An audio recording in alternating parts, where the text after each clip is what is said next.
Boa tarde a todos. Sejam todos muito bem-vindos à Casa de Bezerra de Menezes. Tem alguém chegando hoje pela primeira vez? Sejam muito bem-vindos. Se quiserem alguma informação a respeito da casa, podem nos procurar no final da palestra, tá bom? Hoje nós teremos aqui o Eduardo. Ele irá nos falar sobre mercadores expulsos do templo. E eu vou fazer a leitura do livro Vinha de Luz, a psicografia de Francisco Cândido Xavier.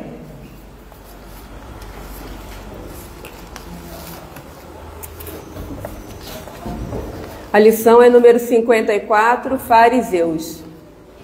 Acautelai-vos primeiramente do fermento dos fariseus, disse Jesus, está no Evangelho de Lucas, capítulo 12, versículo 1. Fariseu ainda é todo homem presunçoso, dogmático, exclusivo, pretenso privilegiado das forças divinas. O orgulhoso descendente dos doutores de Jerusalém ainda vive. Atravessa todas as organizações humanas. Respira em todos os templos terrestres. Acredita-se o herdeiro único da divindade, da divina bondade, desculpa. Nada aprecia senão pelo prisma do orgulho pessoal. Traça programas caprichosos e tenta torcer as próprias leis universais, submetendo-as ao ponto de vista que esposou na sua escola ou no seu argumento sectarista. Jamais comparece ante a bênção do Senhor na condição de alguém que se converteu em instrumento de seus amorosos desígnios.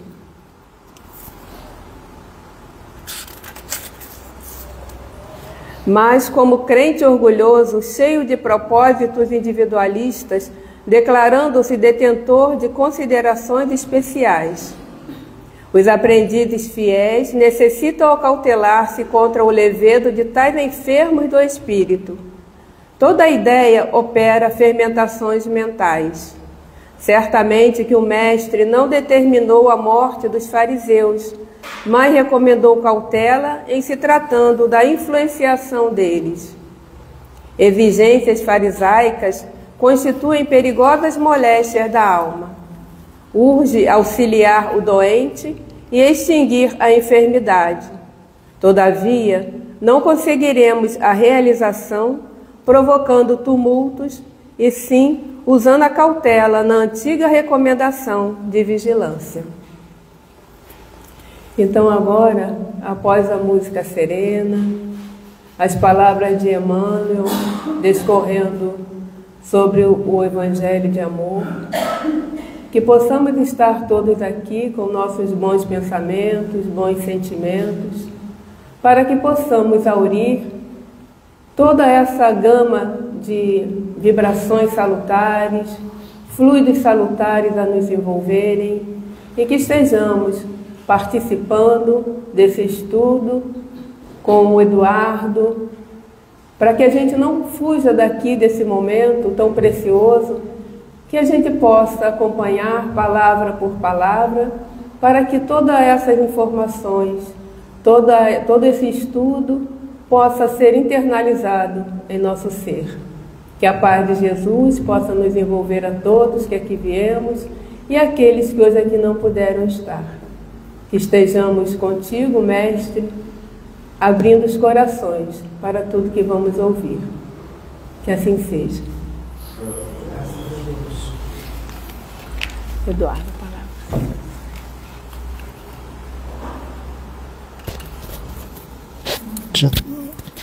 Dá para ouvir? Fala no microfone. Boa tarde a todos. Acho que eu nem estava falando. É um prazer estar aqui com vocês mais uma vez. Eu agradeço o convite. O nosso tema de hoje vai ser no capítulo 26, essa passagem que vem nos falar sobre a expulsão,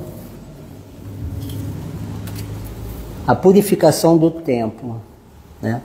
É uma passagem onde Kardec vem falar sobre, depois desse assunto, vem entrar num domínio muito grande, que é o domínio sobre a mediunidade.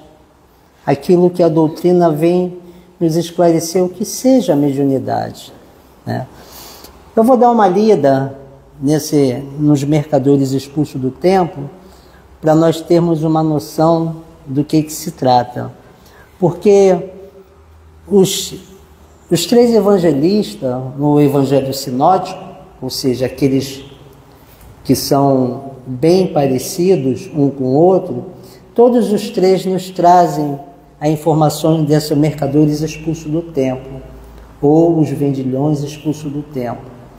E João, que é o evangelho um pouco diferente, né, de Marcos, Mateus e Lucas, ele faz também uma menção. Só que desses três sinóticos, o que traz um relato mais conclusivo, de forma mais clara, é Marcos. Até mesmo o Kardec colocou o de Marcos aqui. E nós vamos dar uma pequena lida como introdução, e ele continua depois esse relato, que diz assim: eles vieram em seguida a Jerusalém, porque nessa passagem nós vamos ver algo interessante.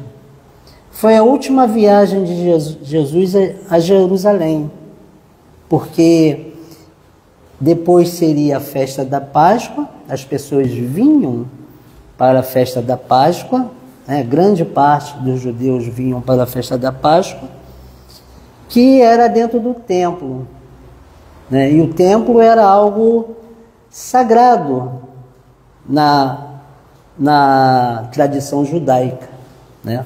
Então ele diz assim: eles vieram em seguida a Jerusalém, e Jesus, entrando no templo, começou a expulsar dali os que vendiam e comprovavam. Derrubou as mesas dos cambistas e dos bancos que vendiam os pombos, e não permitiu que alguém transportasse qualquer utensílio pelo templo. Ao mesmo tempo, os instruía dizendo: não está escrito que minha casa será chamada a casa de oração por todas as nações? Entretanto, fizeste dela um covil de ladrões. Os príncipes dos sacerdotes, ouvindo isso, procuraram um meio de o perderem, pois o temiam, visto que todo o povo era tomado de admiração pela sua doutrina. Marcos 11, 15, 18. Jesus expulsou do templo os mercadores, condenou assim o tráfico das coisas santas, sob qualquer forma. Deus não vende as suas bênçãos, nem o seu perdão, nem a entrada do reino dos céus. Não tem, pois, o homem o direito de lhes estipular o preço. Isso foi um comentário de Jesus. Então, essa passagem, nós associamos ela, não tem como desvincular, sobre a figueira que secou. Porque são todos passos que Jesus deu até chegar no templo. E não foi Jesus chegou no templo, saiu arremessando tudo, como geralmente nos mostram os filmes, né? Que ele chegou lá, saiu quebrando, saiu jogando tudo para fora. Não foi bem assim. O evangelista Marcos, ele vem narrando de maneira bem clara como se deu. E não foi num dia somente. O que aconteceu, de fato, é que após a entrada dele triunfal em Jerusalém, onde ele entrou em cima de um burrinho, onde as pessoas colocaram um tapete vermelho e jogavam, jogavam rosas, e cantavam rossanas para ele, ele fez essa entrada triunfal. Então, ele saiu dali, voltou para Betânia, depois dessa entrada triunfal, e foi dormir na casa de Lázaro e de Ana, que eram seus amigos. Saindo dali, ele voltou para Jerusalém, porque é muito perto, é em coisa de 5 quilômetros. Para quem andava a pé, né, a centenas de quilômetros, 5 quilômetros é perto. Então ele retornou no dia seguinte e foi com os discípulos para o templo. Chegando lá no templo, ele observou o que estava acontecendo dentro do templo, onde as pessoas estavam vendendo, né, o que seria feito na Páscoa, porque seriam dados ali, feito como se fossem oferendas, né?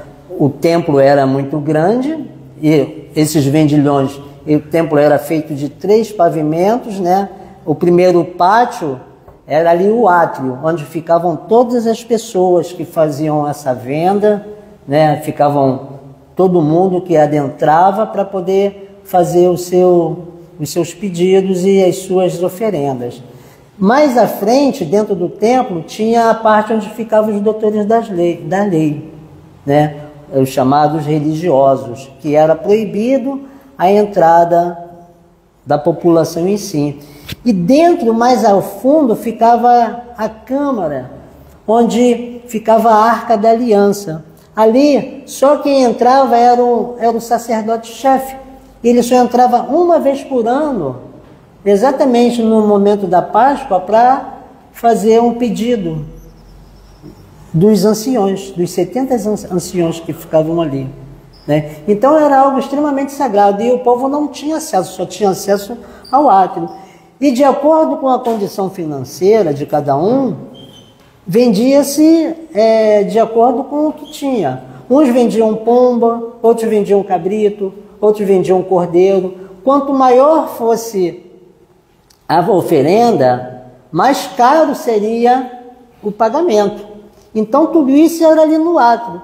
E Jesus, entrando por ali, foi observando o que estava acontecendo, né? O que Jesus faz? Jesus sai do templo com os seus discípulos, passa pela figueira, olha para a figueira, né? E junto com os discípulos, ele observando a figueira de longe, ele sabia que não era tempo de figo, porque a figueira, ela só dá figo depois que caem todas as folhas. E ele sabia que não era tempo de figo. Ele chegou perto da figueira, olhou, porque ele estava com fome, e observando que não tinha figo, ele olhou para o discípulo, olhou para a figueira e falou: que ninguém coma fruto de ti.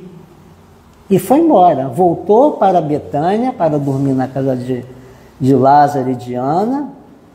E dia seguinte é que ele voltou para o templo, né? Foi aí que ele começou, observando todo aquele ritual que estavam fazendo, mercadejando com aquilo tudo, é que ele fez, né? O que se colocam, que ele chegou lá, saiu derrubando, chicoteando. Aí eu paro para perguntar a vocês: vocês acham que Jesus, esse ser, o Messias, um homem extremamente dócil, amoroso, iria dentro do templo jogar, derrubar mesa, empurrar vendilhões, chicotear pessoas?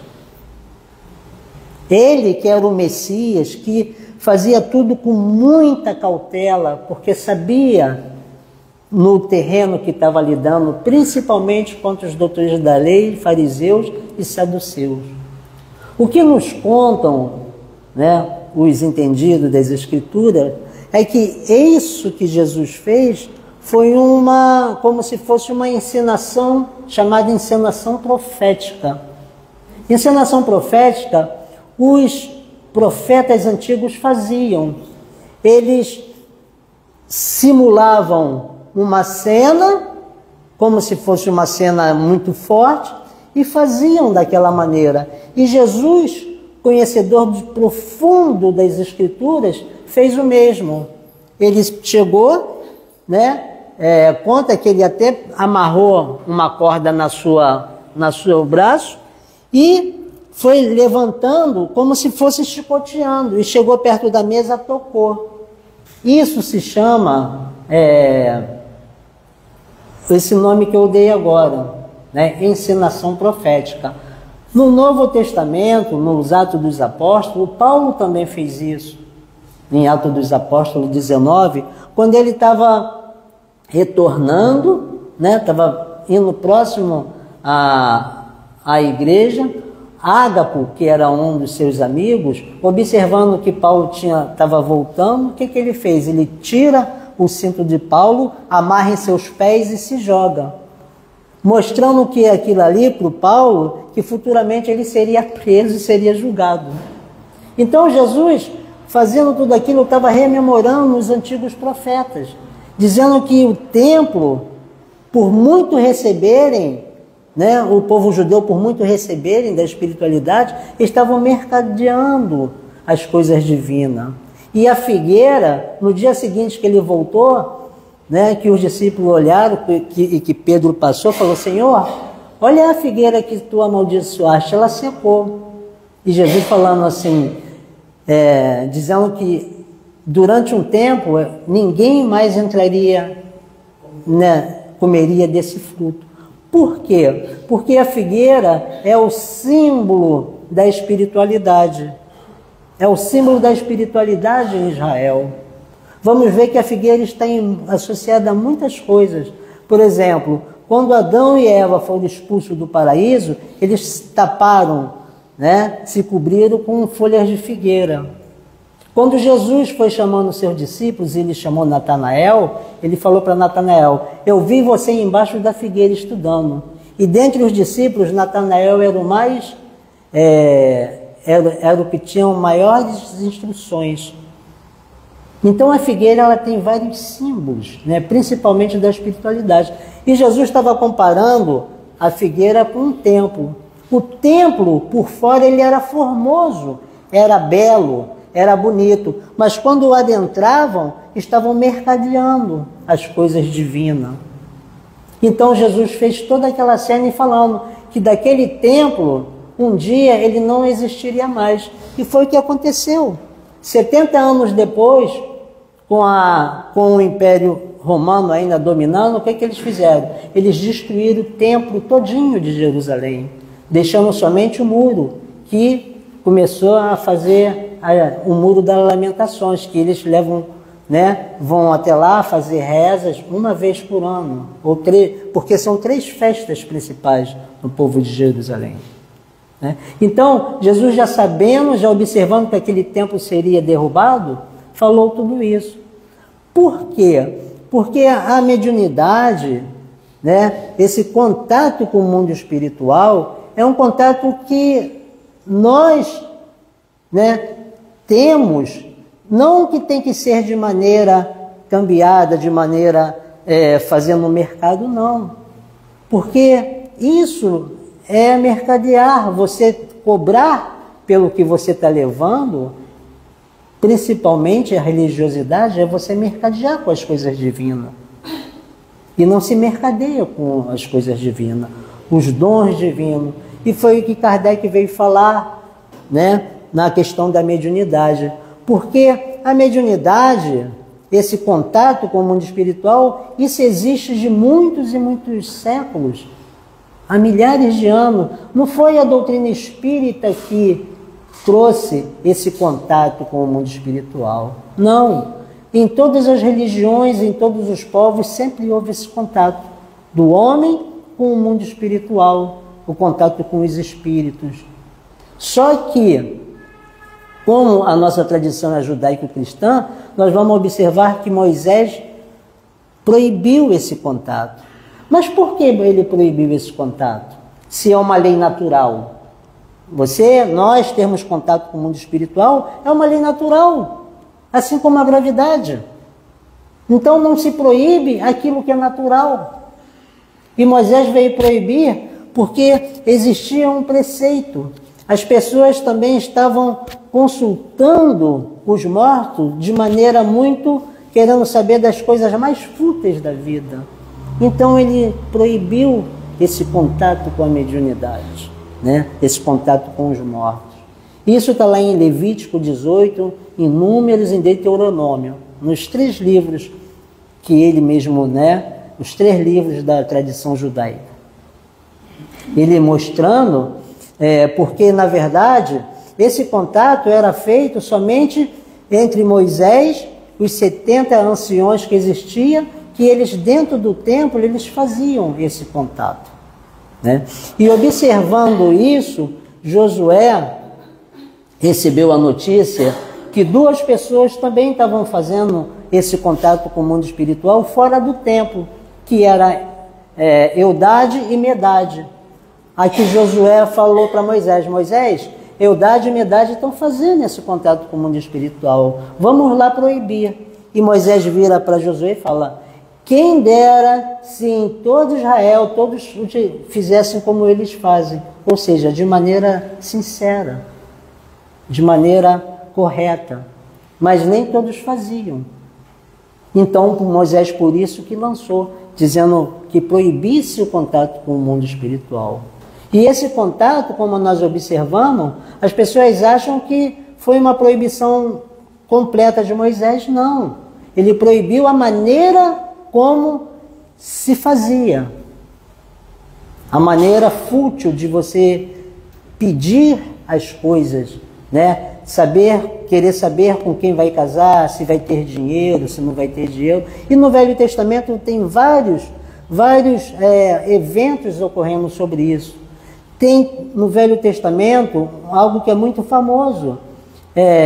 Saul, que procura, que era um chefe, né, uma das tribos, ele foi procurar a pitonisa de Endor para saber o que aconteceria com ele, que ele, dia seguinte, ele partiria para a guerra. E foi procurar a pitonisa de Endor. Chegando lá, pediu para que a pitonisa evocasse o espírito de Saul. O espírito de Saul foi evocado e perguntou: o que queres de mim? E Samuel falou assim: eu quero saber se eu vou ter sucesso na minha guerra amanhã. E Saul respondeu para ele: te digo em verdade que amanhã mesmo Jerusalém será tomada e você estará comigo aqui no reino. Ou seja, você vai morrer, né? E foi o que aconteceu, né? Então, tudo isso, desde o Antigo Testamento, a gente observa esse contato íntimo, né?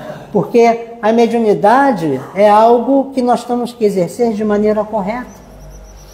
Por isso é que Allan Kardec, mesmo antes de trazer a doutrina espírita, ele foi observar as manifestações mediúnicas, os espíritos se manifestando de diversas maneiras. E nas reuniões ele observou aquela manifestação e foi ver que por trás dos movimentos de mesa, de cadeira, existia uma inteligência, né? Aqui ele começou a estudar e lançou o Livro dos Espíritos. E logo depois, o segundo livro que ele lançou, em 1861, foi o quê? O Livro dos Médiuns. É o guia para todos os médiuns, para o que nós devemos aprender, como utilizar a faculdade mediúnica, como podemos entrar em contato de maneira correta, de maneira educada com esse mundo espiritual, né? É um mundo que está à nossa volta, está o tempo todo conosco, porém são nas reuniões mediúnicas que nós podemos evocar de maneira mais direta e entender o que se passa, né? E Kardec vai falar isso do capítulo 14 ao capítulo 20 do Livro dos Médiuns, que chama a influência moral dos médiuns, mostrando como nós devemos proceder diante dessa influência, como devemos fazer para ter essa influência. E ele vai mostrando, né, analisando cada vez mais, essa influência não deve ser mercadejada, porque muitos acham que a mediunidade, você vem com a mediunidade, é um dom. E não é um dom. É um empréstimo divino que Deus nos concede para quê? Para que nós possamos melhorar a nossa condição moral. Para que possamos, muitas das vezes, né, tirar de dentro de nós os débitos que são imensos. Nós temos débitos imensos e a mediunidade é um desses fatores que nos ajudam a tirar os nossos débitos, quando feito de maneira correta, quando feito de maneira gratuita, quando feito de maneira, não exclusiva para si, mas a distribuição dessa faculdade para terceiros. E é o que Kardec vem mostrar. Ele vem dizer assim: os médiuns atuais, pois que também os apóstolos tinham mediunidade, porque não teve o Pentecoste? Pentecoste foi o quê? Não foi aquele trabalho que os espíritos começaram a se manifestar, trazendo cada um, tendo manifestações diferentes? Foi lá em Pentecostes. Igualmente receberam de Deus um dom gratuito, o de serem intérprete dos espíritos para a instrução dos homens, para lhes mostrar o caminho do bem e conduzi-los à fé, não para lhe vender palavras que não lhes pertencem, a eles, médium, visto que não são frutos de suas concepções, nem de suas pesquisas, nem dos seus trabalhos pessoais. Deus quer que a luz chegue a todos, não quer que o mais pobre fique privado e possa dizer: não tenho fé, porque não pude pagar. Não tive o consolo de receber o encorajamento e os testemunhos de afeições e o planteio, porque sou pobre. Tal a razão porque a mediunidade não constitui privilégio e se encontra por toda parte.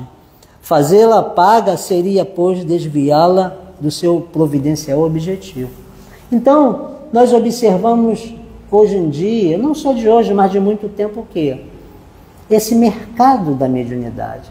Que as pessoas muitas das vezes vão em determinados lugares, pagam para saber seu futuro, para saber se vão ficar ricos, se vão ficar pobres, se vão casar, se vão ter direito a determinadas coisas.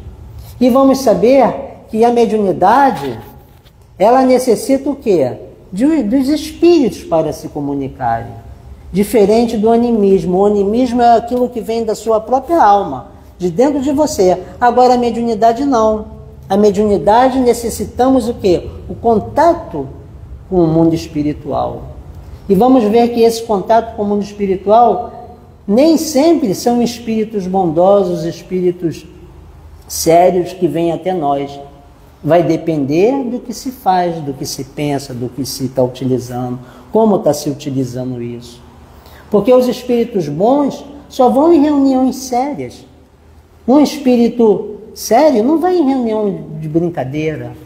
Quem vai em reunião de brincadeira são os espíritos zombeteiros, são os espíritos brincalhões, são os espíritos que gostam daquilo ali, são os espíritos que se afinizam com aquilo ali. E muitas das vezes essas afinidades que as pessoas começam a ter, começam a se transformar em obsessões. Começam a haver perseguições espirituais. Então, tudo é muito, muito cauteloso.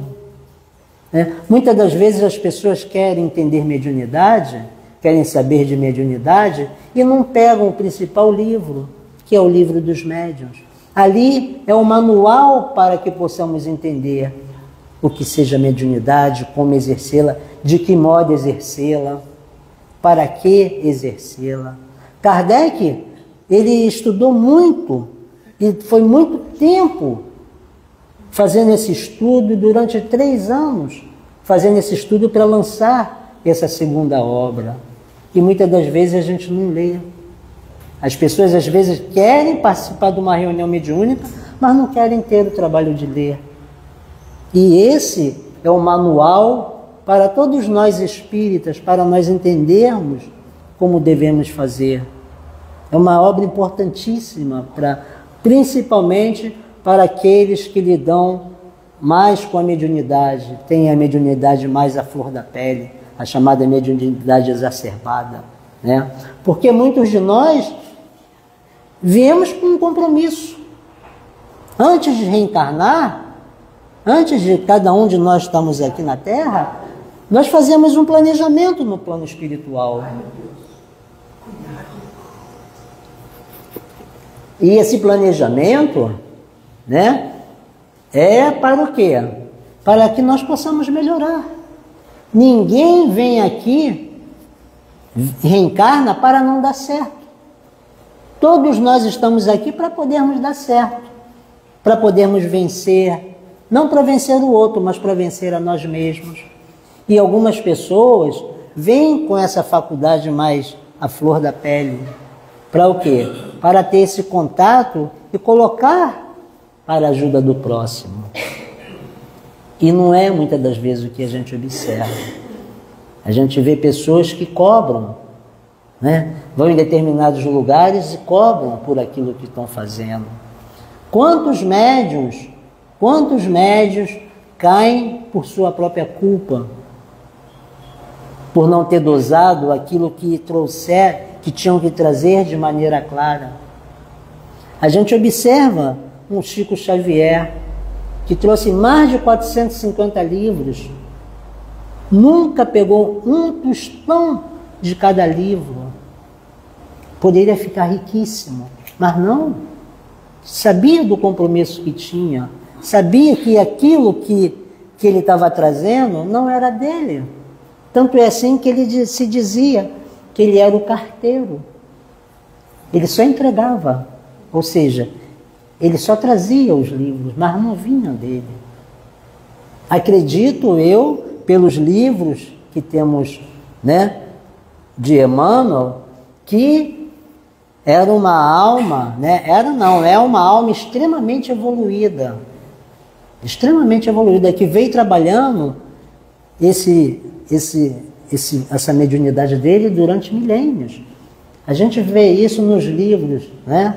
Ave Cristo, Renúncia, todo esse grupo de espíritos, Emmanuel, Chico Xavier, Bezerra de Menezes, todo mundo vendo junto. Por quê? Porque chegaria um momento que essa mediunidade seria eclodida para todos, né? Seria levada para todos os lugares, como está acontecendo desde a chegada da doutrina espírita, que não foi só num ponto, foi em todos os pontos do planeta, né? Todos os pontos, todos os lugares tendo médiuns. E especificamente no Brasil, por quê? Por ser essa nação acolhedora, né? O Espiritismo propriamente ele saiu da Europa e veio para aqui, para o Brasil. Por quê? Para que continuasse o seu trabalho, né? Porque na Europa ele não tinha mais esse vínculo todo, então foi trazido para cá.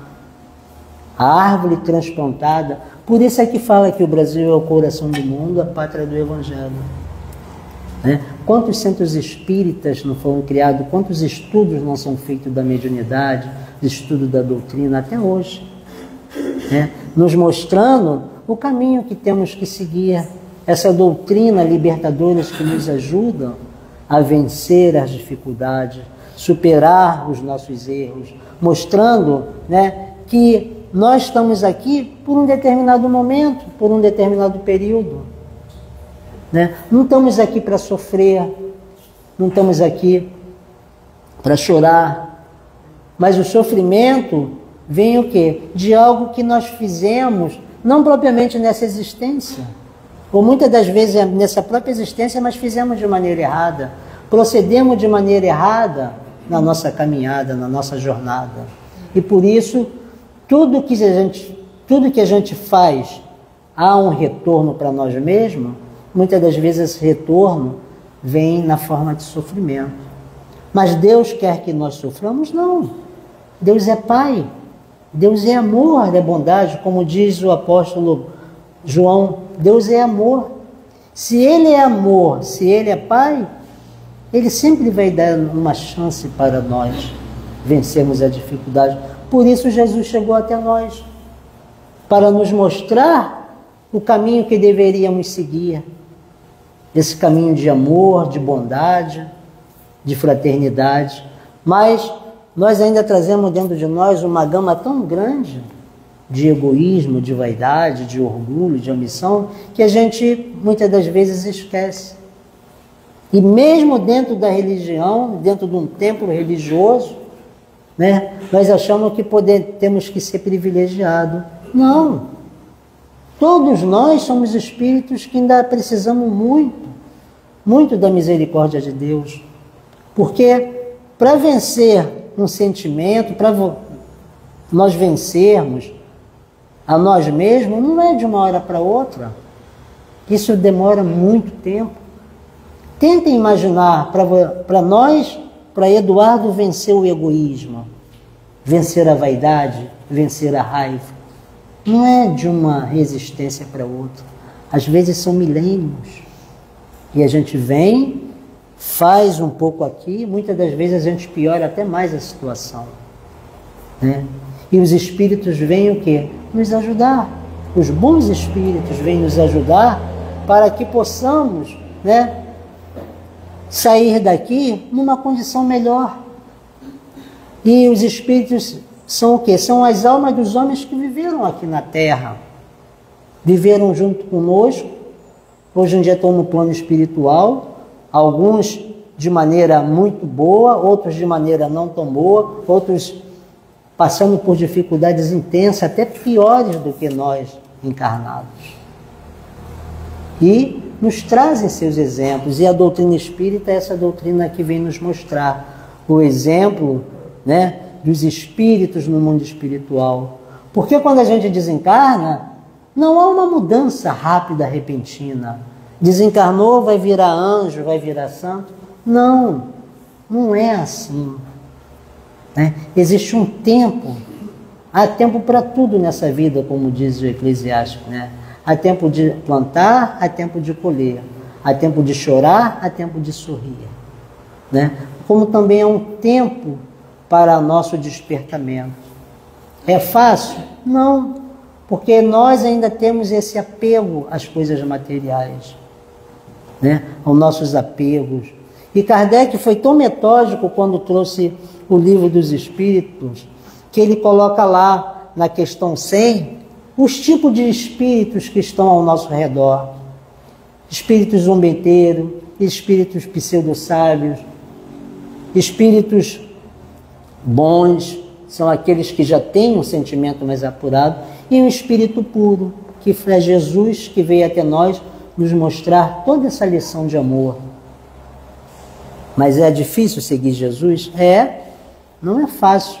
E por isso vem esses espíritos bons, para que possamos, né, tentar seguir um caminho deles. Uma Madre Teresa, um Chico Xavier, uma Irmã Dulce.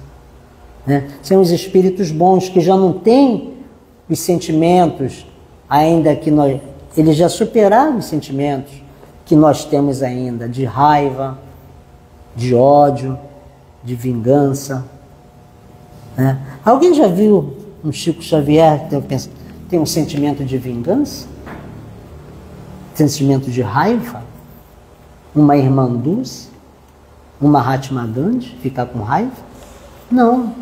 Por quê? Porque são os espíritos que já estão mais além. E eles vêm, nos mostram, né, como devemos proceder nessa nossa jornada, nesse nosso caminho. Porque todos nós estamos quem não quer a felicidade? Quem não quer viver em paz? Todos nós almejamos por isso. Mas nós temos que fazer, né? Nos entregar, fazer o bem. Às vezes, as pessoas pensam que é dentro de um templo religioso que nós seremos salvos. E vamos ver que não. Não é propriamente dentro de um templo, mas é fazendo o bem. E o bem não tem religião. O bem é você levar o outro aquilo que você gostaria que o outro fizesse com você. São os preceitos de Jesus. Faça ao próximo aquilo que você gostaria que o próximo te fizesse. É tão simples, mas é tão difícil para todos nós, ainda mergulhados, né, nesses sentimentos, que a gente fica pensando, caramba, e muitas das vezes a gente faz o bem com interesse. E o bem não tem que ser feito com interesse, o bem tem que ser feito de livre e espontânea vontade. Tem um ditado que diz, fazer o bem sem olhar a quem. Fazer o bem é o mínimo que nós podemos fazer para o próximo. Porque na natureza ela só nos dá aquilo que a gente dá para ela. E antes de nós fazermos o bem, propriamente o ato do bem, primeiro vem o pensamento. E é por isso que Leon Denis tem uma frase que diz assim, lá no livro O Problema do Ser, do Destino da Dor: se meus atos são bons e os meus pensamentos são maus, há uma falsa aparência no bem. Por quê? Porque antes de nós praticarmos qualquer ato, o que vem primeiro? Não vem o pensamento? Então, se meu ato é bom, mas meu pensamento é mau, há uma falsa aparência. E é isso que fazia, muitas das vezes, né, os publicanos não, os doutores da lei, que iam na frente dos templos, pegavam o seu dinheiro e jogavam no gasofilaço. Quando jogavam a moeda no gasofilaço, fazia aquele barulho. E eles observavam quem estava olhando, como quem ia dizer: olha como eu sou caridoso, estou dando tanta moeda. Ao passo que chegou depois disso, Jesus observando tudo aquilo, chegou uma viúva, abriu sua sacola, pegou a única moeda que tinha, jogou lá dentro e não fez nenhum barulho. Jesus olha para os discípulos, olha para todo mundo e fala: digo-vos em verdade que essa deu mais do que todos esses que deram, porque ela deu o que iria lhe fazer falta. E muitas das vezes a gente dá o que está sobrando. O que ajudar o próximo é muito bom. Mas será que a gente daria o que está nos fazendo falta?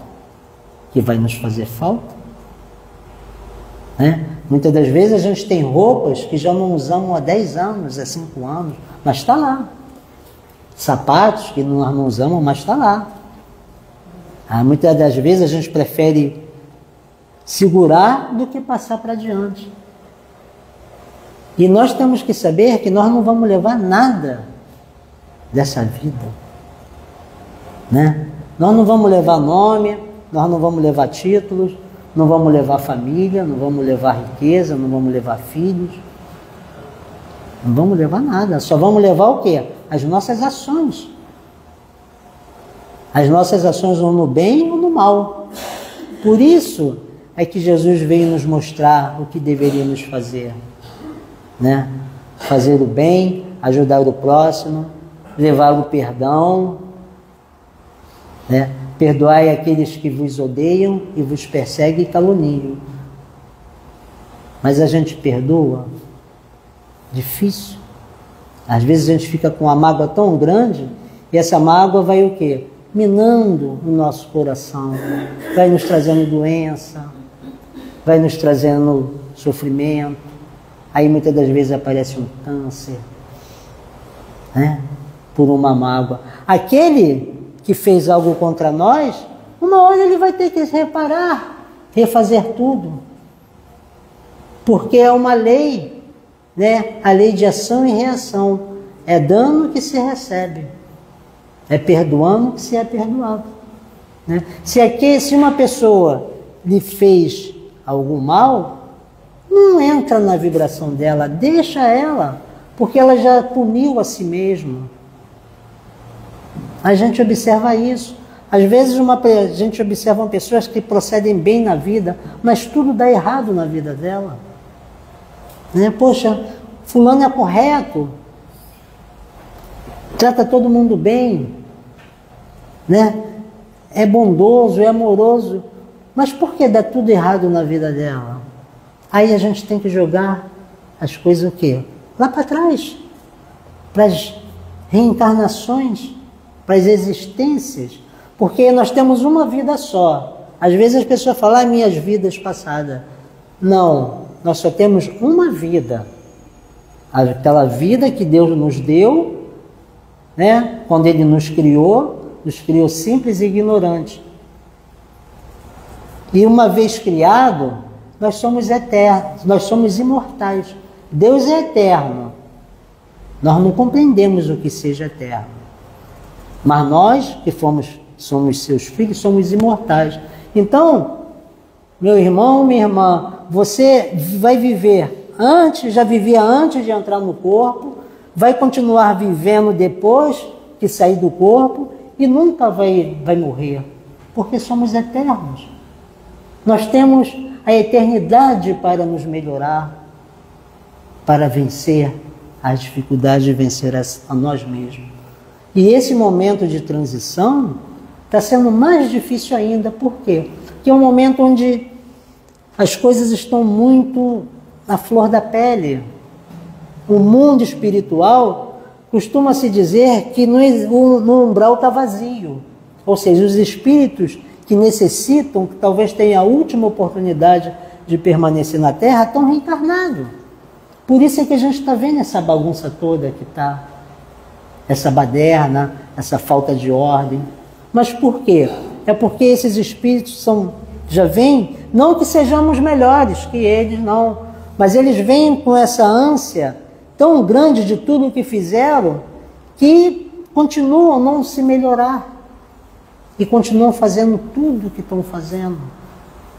Essa violência extrema, o egoísmo extremo, a vaidade extrema, dando, né? Tendo muito mais, dando valor somente às coisas da matéria. Não entendendo que amanhã, que a vida não se resume só a vida física. Né? Que uma hora vai ter que sair. E acham que tem que se aproveitar ao máximo. Então a gente observa o mundo que a gente está. E sem contar que o mundo espiritual está atuando imensamente. Porque o mundo material e o mundo espiritual, eles se entrelaçam. Como diz Kardec lá no livro Céu e Inferno. Né? Há como se fosse um encadeamento, um elo de corrente entre o mundo material e o mundo espiritual. O mundo espiritual nos observa, né, nos acompanha. É por isso que na questão 459, eu acho uma das questões mais bonitas do Livro dos Espíritos, quando Kardec pergunta: influem os espíritos em nossos pensamentos e atos? Aí os espíritos respondem: muito mais que posso imaginar, a tal ponto que são eles que vos dirigem. Muito mais que possamos imaginar. Então, a todo momento, a todo instante, nós temos espíritos perto da gente, temos espíritos que estão se comunicando com a gente. Né? Por isso, a nossa necessidade da vigilância, da oração, né? De nós procurarmos, né, vencer as nossas más inclinações. É como diz lá o Evangelho: reconhece-se o verdadeiro espírita pela sua transformação moral e pelos esforços que faz para domar as suas más inclinações. O verdadeiro espírita, porque também existe espírita falso, né? Como existe o verdadeiro profeta, existe profeta falso. Então, nós temos que observar tudo isso, né? Principalmente quem trabalha de maneira mais contundente na casa mediúnica, nas reuniões mediúnicas, né? Onde os espíritos vão ali receber auxílio, receber conforto.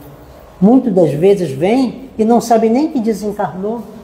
Quantos espíritos estão aqui que não sabem que desencarnaram? Quantos? Se nossos olhos fossem dados ver, quem tem evidência pode até observar isso. Quantos espíritos estão vindo para tratamentos aqui nessa casa? Assim como nós. Quantas doenças não são tiradas de nós por nós estarmos aqui? Quantas operações estão sendo feitas no plano espiritual por nós estarmos aqui? Quantos males não estão sendo livrados de nós por nós estarmos aqui?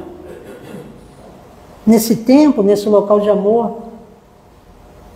Né? Então, estar dentro de um templo, você assistir uma reunião online é bom, mas você está dentro da casa espírita, está dentro desse espaço, é como recarregar as nossas baterias. É como tomar, né, vitaminas para nós continuarmos a nossa jornada. Quantos espíritos são trazidos aqui? Até mesmo por algum ato que nós fizermos, alguma palavra que nós utilizamos lá fora, e que os espíritos começam a nos perseguir. Sabe? Então é muito importante todos nós termos essa consciência.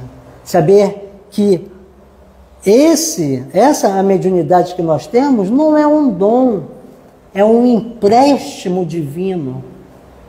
É um empréstimo que Deus nos concede para nós nos melhorarmos. E é isso que Emmanuel vai dizer nesse livro aqui. Emmanuel. Eu vou ler para vocês um pequeno trecho. Está lá no capítulo 9. Porque muitos acham que o médium é alguém privilegiado, né? Está recebendo o espírito, vai para a reunião mediúnica, é alguém privilegiado. Aí olha aqui que Emmanuel vai nos dizer. Deixa eu só encontrar aqui.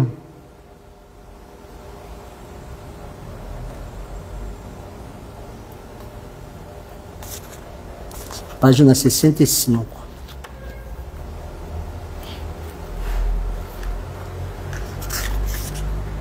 Ele vem falar somente de médios. Aí, nesse pequeno trecho, ele diz: quem são os médios na sua generalidade? Ou seja, na sua grande maioria, né? Ele diz assim: os médios, em sua generalidade, não são missionários na acepção comum do termo. São almas que fracassaram desastradamente, que contrariaram soberanamente o curso das leis divinas, e que resgatam, sob o peso de severos compromissos e ilimitadas responsabilidades, o passado obscuro e delituoso.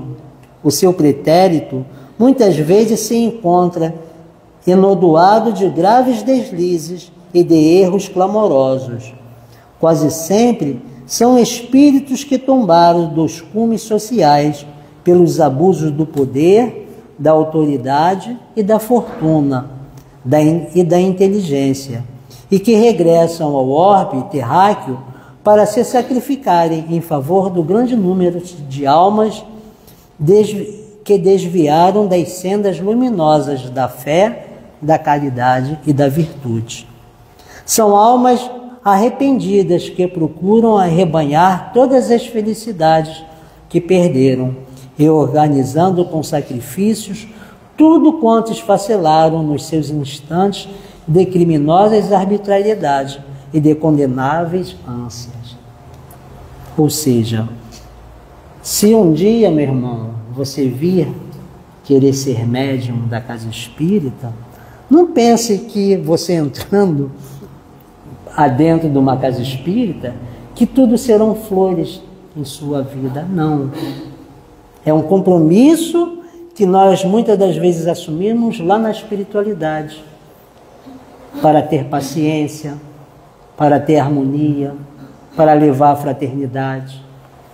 Quem é dirigente de uma casa espírita não é fácil.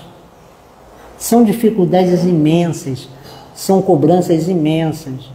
Dentro da minha casa, a minha esposa mesmo fala: engraçado, você dá palestra espírita, mas não parece ser espírita. É o que eu escuto, né? E se eu revidar, vai ser pior, né? Se eu falar alguma coisa, vai ser pior, porque muitas das vezes não é nem ela que falou. Pode ser um irmão que está ao lado dela, né? E nós temos que desenvolver esse nosso lado, a paciência, a tolerância, né? Desenvolver as virtudes. É fácil? Não é fácil, como nós falamos, porque às vezes a pessoa, você comete algum erro, a pessoa fala: nossa, mas nem parece ser espírita, como se você fosse espírita e não tivesse erros. E não é assim. Nós estamos numa jornada, nós vamos errar. Vamos cair, vamos acertar. E viemos aqui para acertar. Todos nós viemos aqui para acertar. Para seguir a Jesus. Mas seguir a Jesus nós temos que renunciar. Né? Como ele falou muitas das vezes, aquele que quiser vir após mim, negue a si mesmo, tome sua cruz a cada dia e me siga. Negue a si mesmo. O que é negar a si mesmo? É negar o egoísmo, é negar a vaidade, é negar o orgulho, é negar o interesse pessoal. Negar a si mesmo. Ele não pediu para que nós deixássemos de fazer as coisas, mas é negar a si mesmo, tomar a sua cruz e me siga. Ele não pediu para a gente sair da família. Ele falava, buscai primeiramente o reino de Deus e toda a sua justiça, e tudo mais vos será dado de acordo. Ele não falou para buscar unicamente, falou, buscai primeiro o reino de Deus e toda a sua justiça. E a gente teima de buscar primeiramente o reino dos homens. Busque primeiro o reino de Deus e todas as outras coisas serão dadas em conformidade. Às vezes a gente sai daqui, não pelo que Eduardo falou, mas pelo que a doutrina nos apresenta. A gente chega em casa, às vezes não costuma nem fazer uma prece para dormir. Às vezes acordamos de manhã, não fazemos nem uma prece para agradecer o sono e agradecer, né, pelo dia que possamos ter. Porque a gente não sabe se vai chegar até o final do dia. Você sabe se vai chegar daqui a 5 minutos? Algum de vocês sabe? Então, nós temos que nos preparar a cada minuto. Às vezes nós podemos ser chamados de uma hora para outra. Né? Então, meus irmãos, como está chegando o Natal, né? Vamos fazer uma reflexão interior do que temos feito, do que podemos fazer para nos melhorar. A família, às vezes não pode ser aquela família que nós queremos, mas é a família que Deus nos proporcionou para quê? Para que nós pudéssemos superar. Ninguém está do lado de ninguém também por um acaso. Se você tem dificuldade com seu pai, com sua mãe, com seu esposo, tem um motivo para isso. E Deus te coloca exatamente junto para quê? Para que possamos desenvolver o amor. Às vezes esse amor familiar não vai ser nessa existência. Às vezes será em 2, 3, 4 existências futuras que nós vamos conseguir amolecer aquele coração. Como também será o nosso coração amolecido.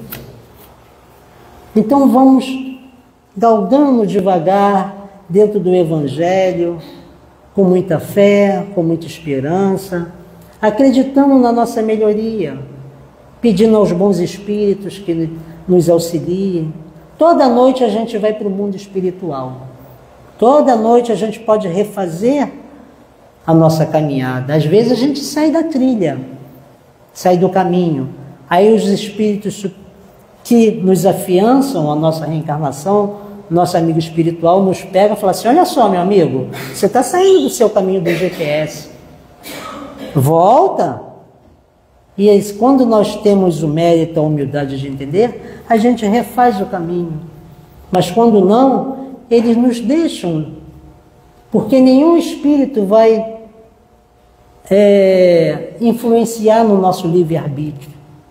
Nem Jesus influenciou o livre-arbítrio dos discípulos. E ele sabia que Judas, haveria de o vender. Ele saberia que Pedro iria negar 3 vezes. Ele sabia de tudo que ele ia passar. Mas em nenhum momento ele desdenhou de nenhum deles. Muito pelo contrário.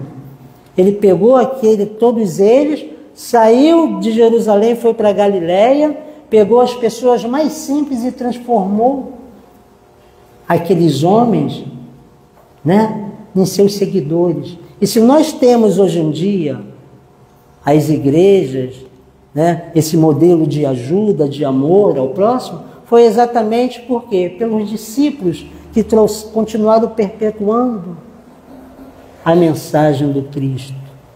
E nenhum deles deixou de passar por dificuldade. Muito pelo contrário.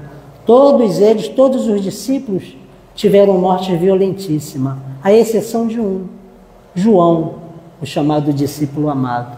O restante todos, e até Paulo, aquele que seria, o discípulo da gentilidade, ou seja, aquele espírito extremamente preparado que veio levar o evangelho para fora de Jerusalém, foi de espalhar o evangelho para todo o mundo.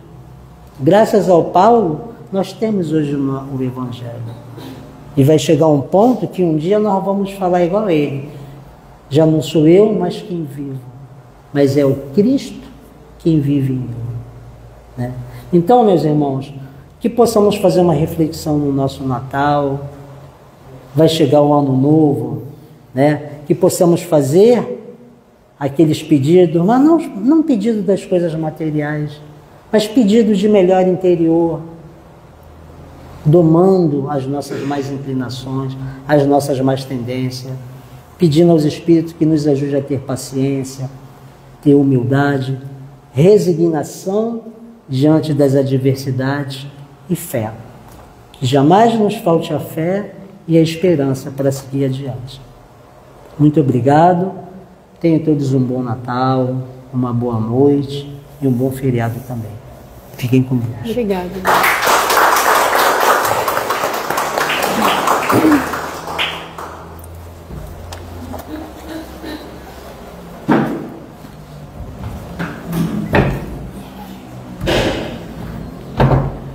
Vamos agradecer ao Eduardo.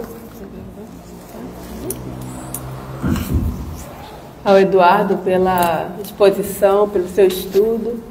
E aí a gente terminou a primeira parte dessa reunião pública, que foi a palestra, e agora a gente vai passar para a segunda parte, que é o passe. Então eu peço aos passistas para se posicionarem e todos, por favor, continuem em seus devidos lugares.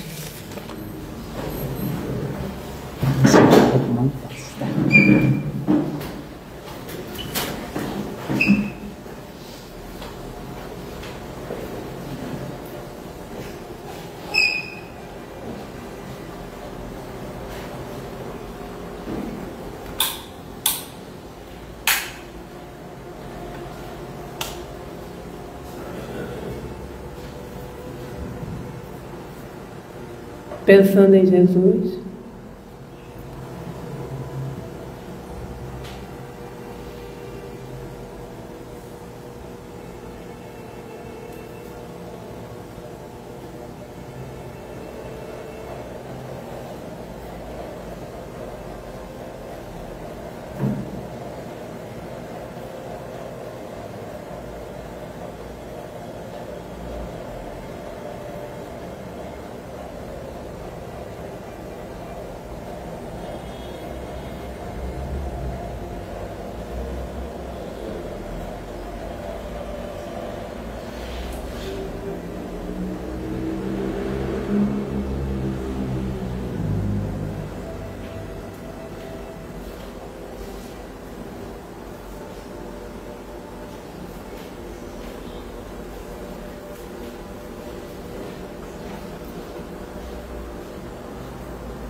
Graças a Deus.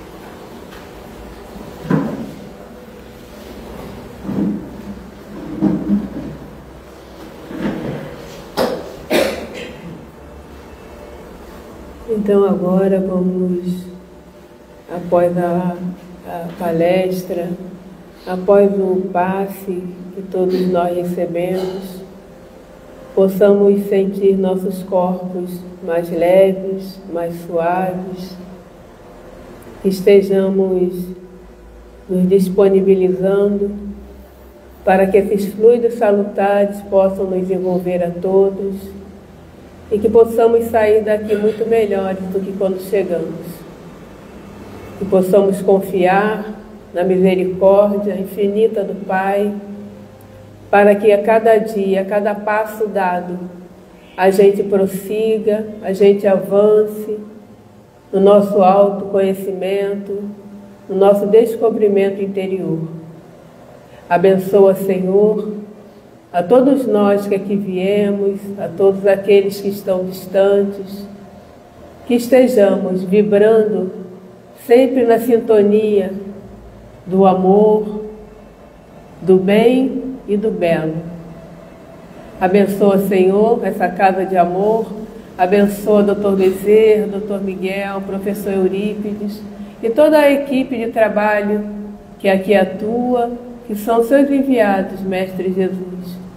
Abençoa nossos lares, nossas famílias, todos aqueles que estão em nossa tela mental também possam receber essas vibrações de luz e de amor.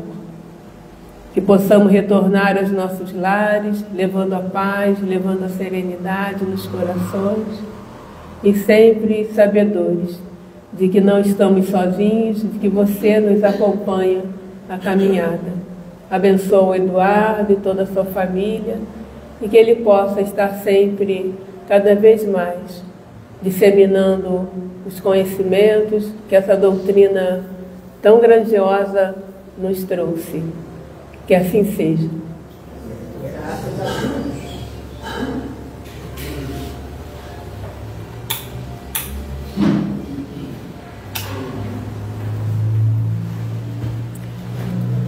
Nós temos aqui, não temos muitos avisos, mas eu nem sei que não vou ter televisão.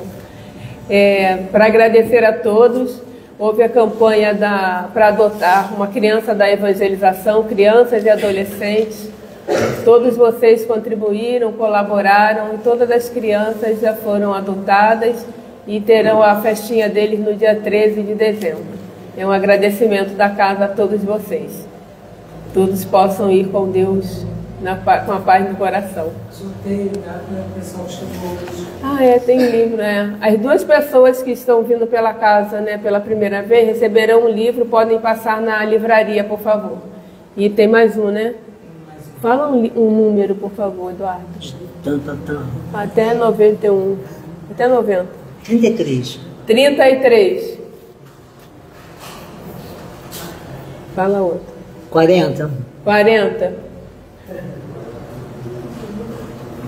15. 15.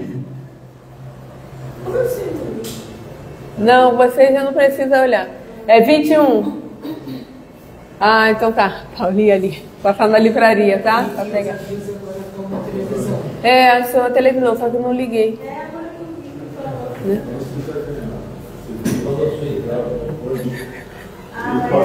Tá bom, gente. Boa noite. Esse livro aqui, eu vou devolver aqui para o senhor. Tá. Na biblioteca, tá.